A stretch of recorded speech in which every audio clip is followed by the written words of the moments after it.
Hello student, जैसा कि आप जानते हैं हम यहाँ पढ़ रहे हैं 10th एनसीईआरटी का मैथ और हमारा अध्याय चल रहा है 6, जिसमें हमारी एक्सरसाइज चल रही है 6.3, जिसका हम पहला सवाल इससे पहले वाली वीडियो में पढ़ चुके हैं। अगर आपने अभी तक वो नहीं देखा है तो जाकर सबसे पहले उसको देख लें, जिससे आपको त्रिभुज की समरूपता की कसौटी के बारे में समझ में आ जाएगा।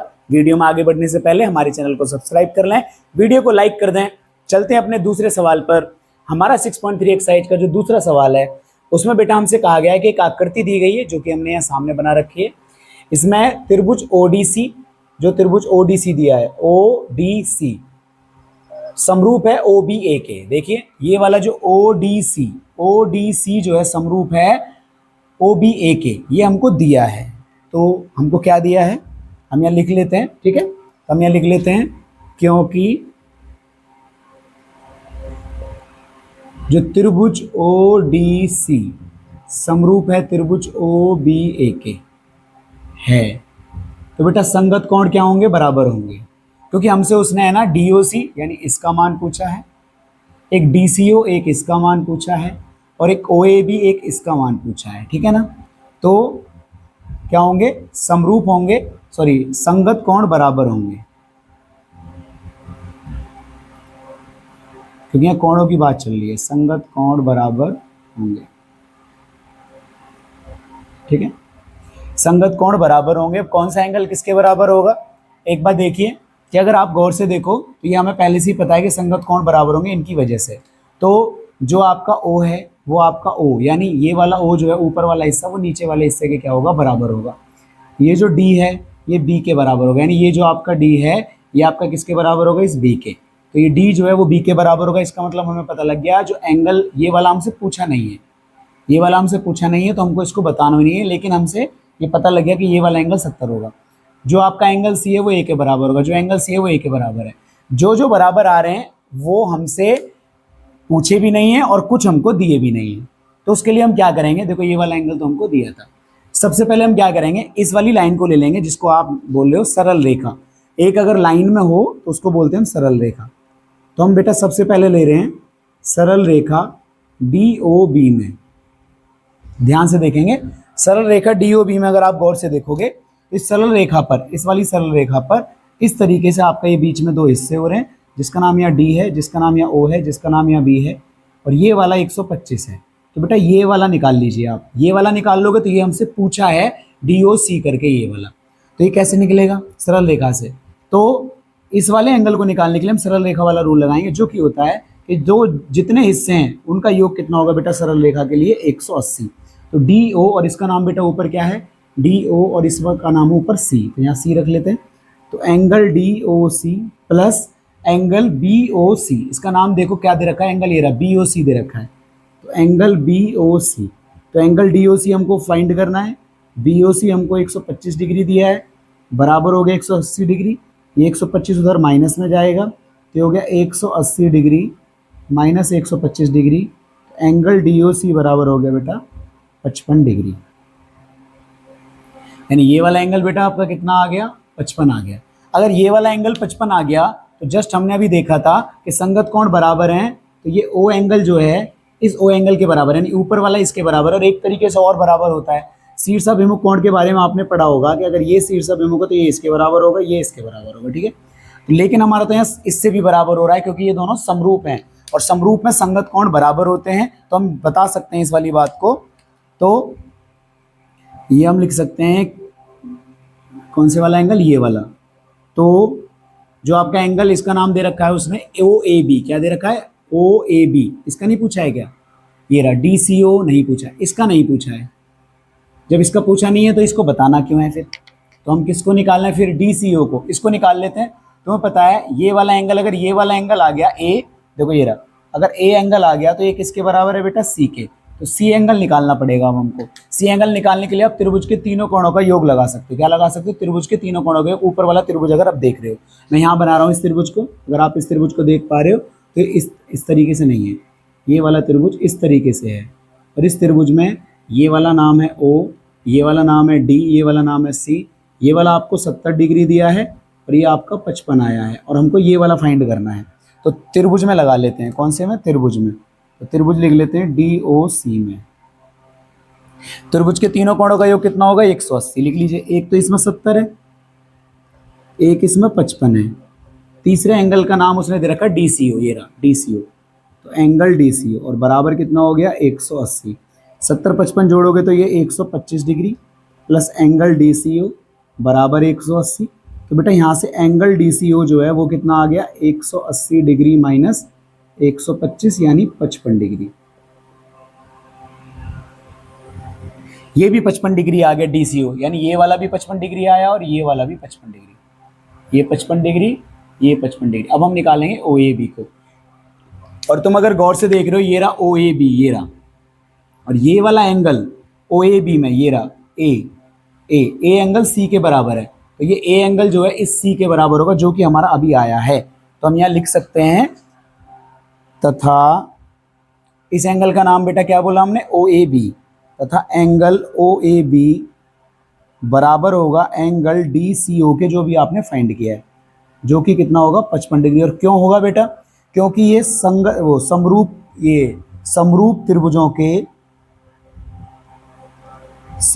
त्रिभुज के संगत कोण हैं। क्या है?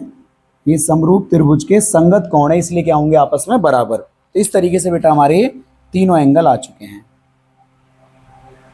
आगे समझ में? इस तरीके से हमारे तीनों एंगल आ गए। पहला भी 55, दूसरा भी 55 और तीसरा भी 55, तीनों 55 आए हैं। पहले के लिए हमने क्या किया? एक हमने सरल रेखा वाला रूल लगाया, जो कि हमने यहाँ दिखाया आपको DOB करके। सिंपल रूल है, सरल रेखा 180 की होती तो ये वाला एंगल निकालना बहुत ईजी था। फिर हमने देखा कि हमें ये वाला एंगल निकालना है, तो ये वाले एंगल के लिए हमने त्रिभुज के तीनों कोणों का योग लगा दिया, जो कि बड़ी आसानी से निकल गया। उसके बाद हमने देखा कि इस वाले एंगल को कैसे निकालना है। इस वाले एंगल को निकालने के लिए हमने देख लिया, हम संगत कोण बराबर के तरह से भी निकाल सकते थे। उसके लिए हमें ये वाला एंगल चाहिए, ये 55 था, तो ये वाला एंगल हमने देखा कि जो A एंगल है वो C के बराबर होगा, क्योंकि संगत कोण बराबर होते हैं। तो हमने उसकी वजह से लिख दिया कि एंगल OAB जो है वो इस DCO के बराबर है, जो कि 55 डिग्री है। तो तीनों हमारे 55 डिग्री आ चुके हैं। अब बेटा इस तीसरे सवाल पर चलते हैं। अगर इसमें कोई डाउट है तो हमें कमेंट बॉक्स में जरूर लिख देंगे। चलते हैं तीसरे सवाल पर। तो ये है बेटा हमारा तीसरा सवाल, जिसमें हमको एक समलंब दिया गया है, जिसमें AB समांतर DC के। वो हमको पता है कि जो समलंब होता है उसमें दो भुजाएं पैरेलल होती हैं और दो नॉन पैरेलल होती हैं।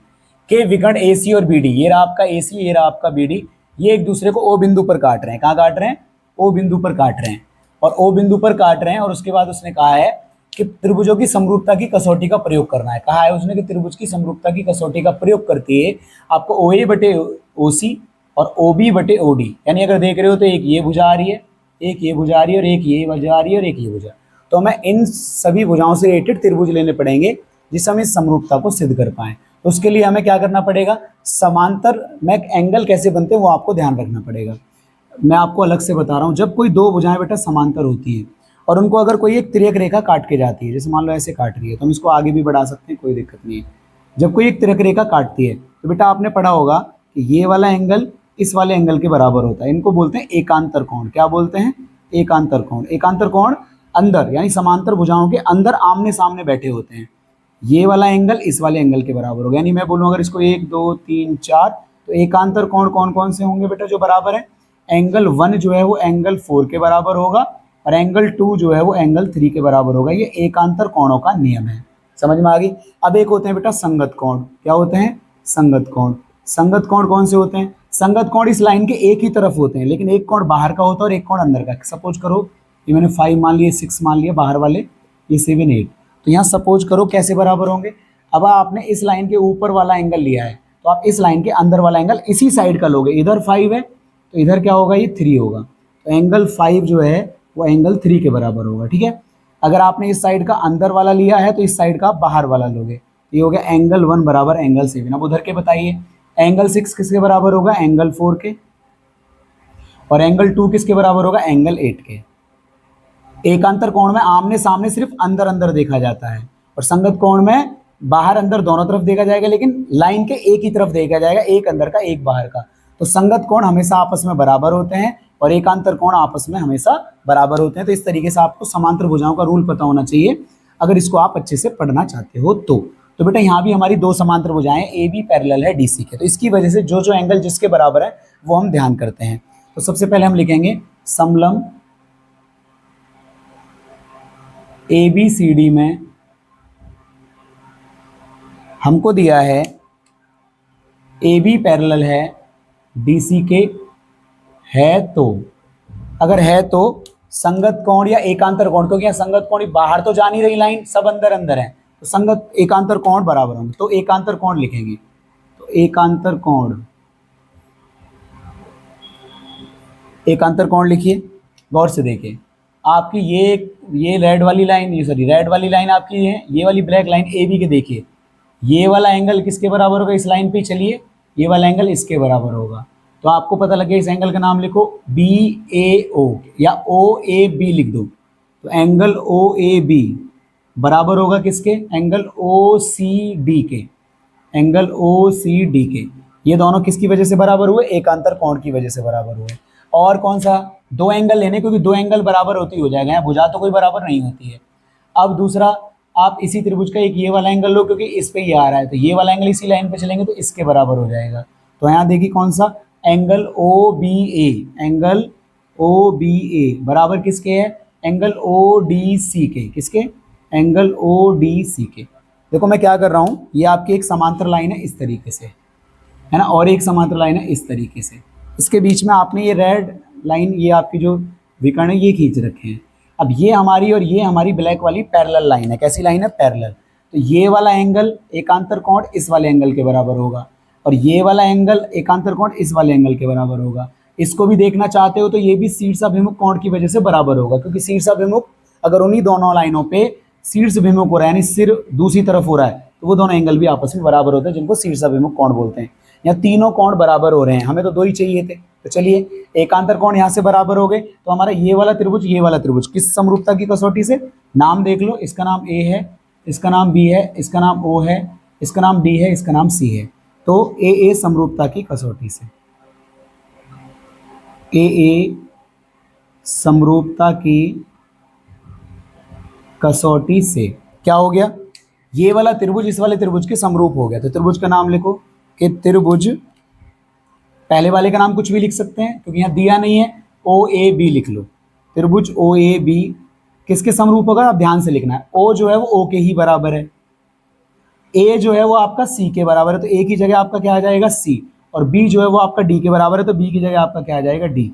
ये दोनों त्रिभुज समरूप हैं, तो हमें समरूप तो सिद्ध नहीं करना था, ये भुजाएं हमें समान अनुपात में लानी थी। तो तुमको पता है कि जब एक बार कोई भी दो त्रिभुज समरूप सिद्ध हो जाते हैं, तो अगर हमें कोण बराबर देखने हो तो वो भी देख सकते हैं, और अगर भुजाएं समानुपाती करनी हो तो वो भी कर सकते हैं।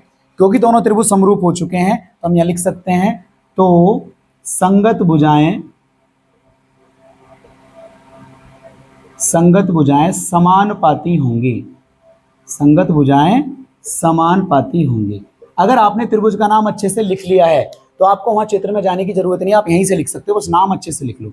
संगत भुजाएं समानुपाती होने का मतलब है कि जो ओ ए है वो ओ सी के समानुपात है, ओ ए बटे ओ सी, ओ ए जो है वो ओ सी के समानुपाती है, ये हो जाएगा ओ ए बटे ओ सी।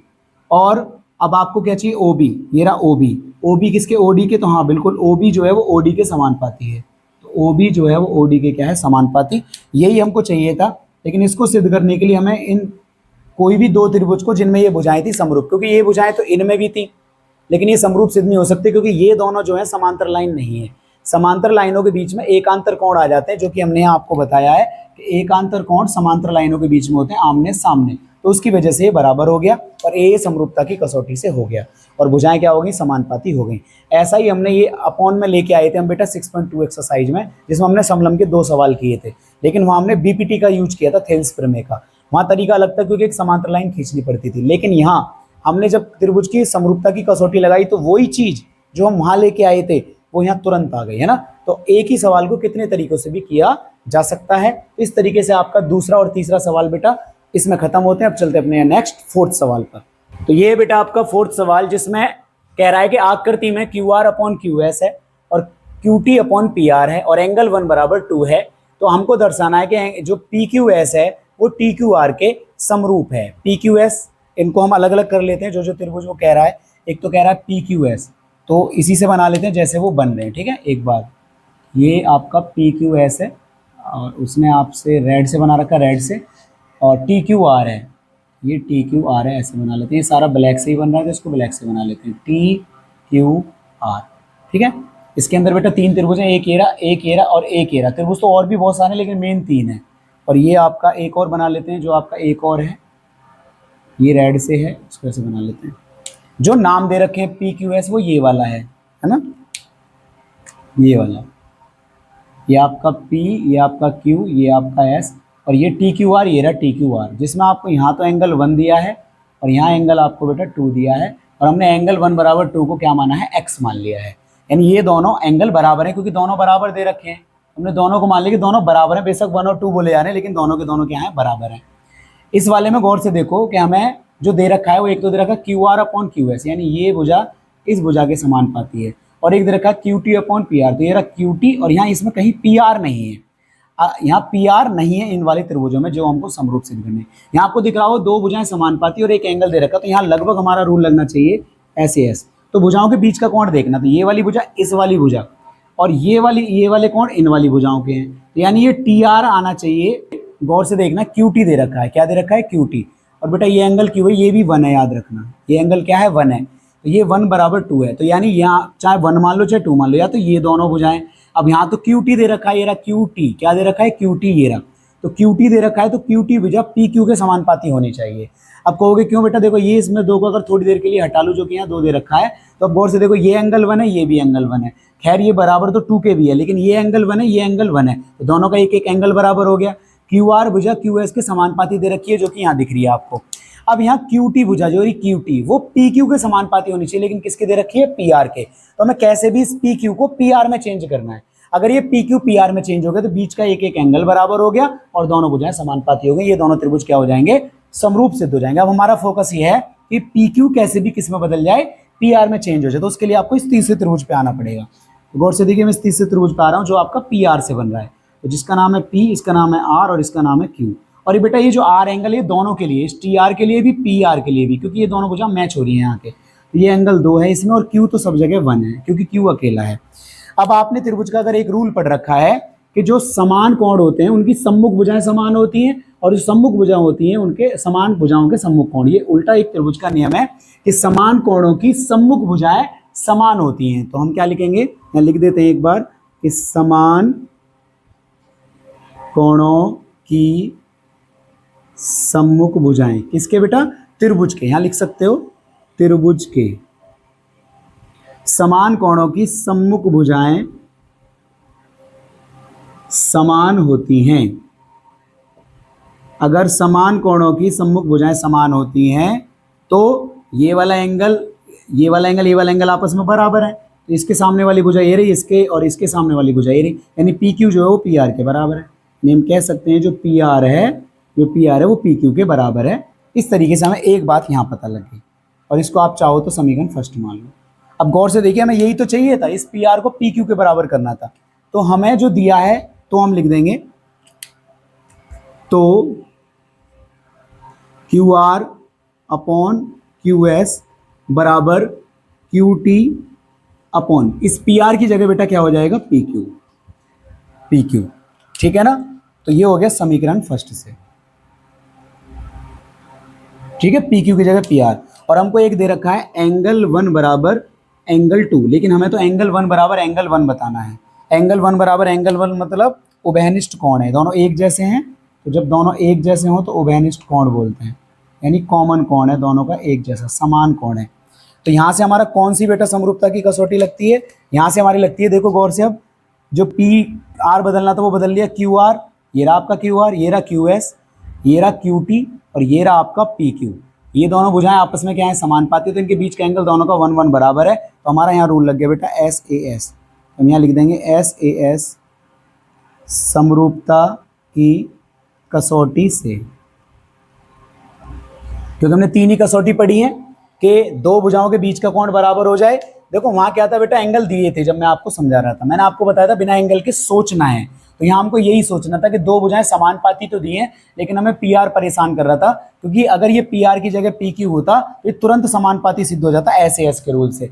SAS के रूल से सिद्ध होने के लिए हमें बस पी आर को पी क्यू में चेंज करना था। तो हमने एक त्रिभुज और लिया जो कि इसने नहीं दिया है इसमें, तो हमने उसको बनाया। हमने देखा कि समान कोणों की सम्मुख भुजाएं समान होती हैं, जहां से पी क्यू पी आर के बराबर हो रहा है, तो हमने पी आर को पी क्यू के बराबर कर लिया, जो हमने यहाँ रख दिया। इसकी वजह से इन दोनों त्रिभुजों की जो हमको सिद्ध करवा रहा है, पहले से ही पता है हमें कौन से सिद्ध करने, उनकी दो दो भुजाएं समान पाती है, अगर उनके बीच का कोण बराबर हो गया तो ऐसे समरूपता की कसौटी लग गई।